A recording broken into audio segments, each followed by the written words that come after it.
CMHO की तानाशाही का खुल रहा पिटारा।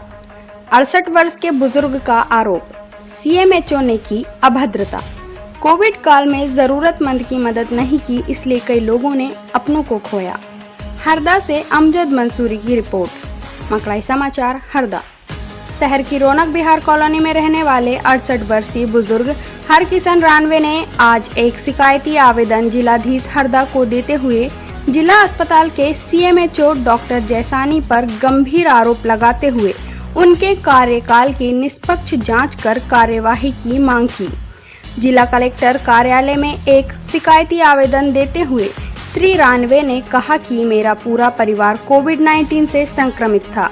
उस समय ना तो मुझे बेड मिला और ना ही इंजेक्शन। मैंने सीएमएचओ से इंजेक्शन के लिए गुहार लगाई, लेकिन उन्होंने मेरी मदद नहीं की। उल्टे कहा, आप गेट से बाहर चले जाइए। मुझे अपमानित किया गया। श्री रानवे ने कहा कि सीएमएचओ की लापरवाही, हठधर्मिता के कारण कई लोगों ने अपने परिजनों को खोया है। जिला अस्पताल में डॉक्टर जैसानी द्वारा ब्लैक में रेड रेमडेसिविर इंजेक्शन बेचे हैं। ऐसे भ्रष्ट अधिकारी पर कार्यवाही होना चाहिए। आपका?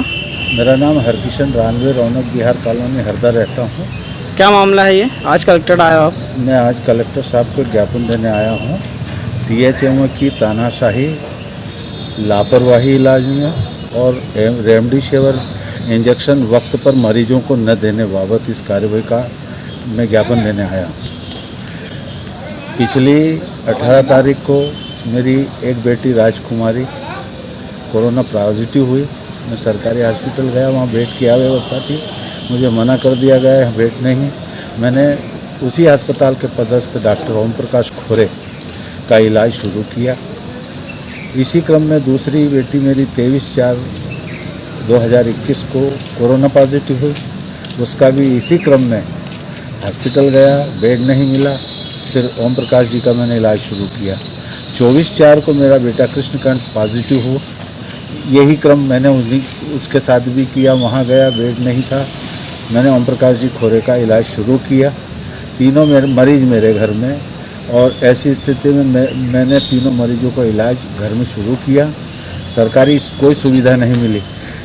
कुछ समय बाद जब मेरा बेटा बहुत गंभीर हालत में हुआ, तब मैंने उस बेटे को तो रेफर कर दिया इंदौर, और दोनों बेटियों के लिए इंजेक्शन तलाशता रहा।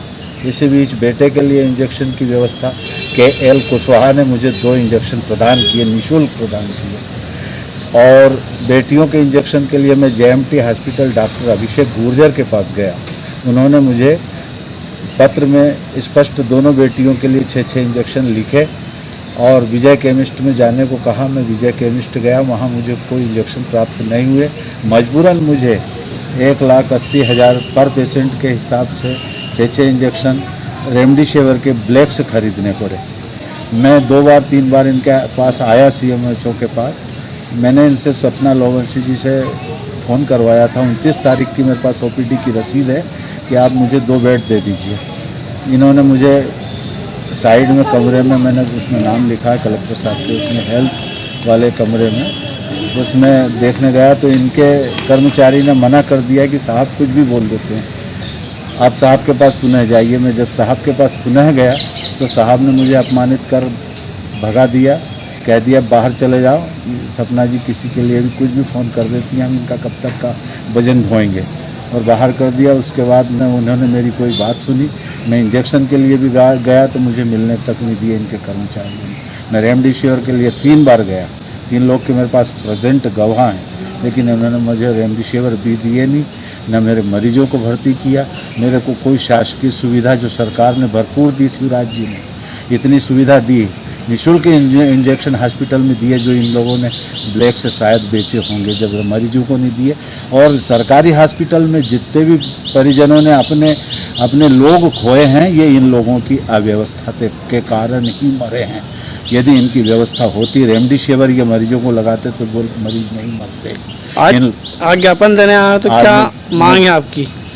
क्या मांग है आपकी? मेरी मांग ये है कि मेरे कागज़ों को देखकर और मेरी यथावत जानकारी पूरी देखें। यदि सही पाई जाए तो इनको उस अनुपात में कोई ऐसा दंड दिया जाए ताकि ये किसी के साथ ये व्यवहार न करें। मैं मेरी उम्र 67-68 साल, मेरा 108 किलो वजन। ऐसी परिस्थिति में और मैं पिछले 10 जुलाई का 2020 का कोरोना पॉजिटिव था। मैं मरीज होते हुए यार ऐसी परेशानी में मेरे बेटे बेटियों के लिए दर दर की ठोकरें खाता रहा, लेकिन मुझे इनसे सुई की नोक के बराबर कोई सहयोग प्राप्त नहीं हुआ सरकारी हॉस्पिटल से। और अतीत में तीसरी लहर जब आ रही है, यदि इस लहर में इन्होंने यदि वहाँ की कोई व्यवस्थाएं नहीं सुधारी और जिनके परिजन जाएंगे, तो मेरा मोबाइल नंबर है 9977 518 150। उन सारे लोगों को लेके मैं सुप्रीम कोर्ट जाकर उन लोगों की मृत्यु की सजा इन लोगों को दिलवाऊंगा। ये लोगों का जो अन्याय हुआ है जनता के प्रति, सरकारी हॉस्पिटल हरदा में जो लोग मरे हैं वो CHMO की लापरवाही के कारण ही मरे।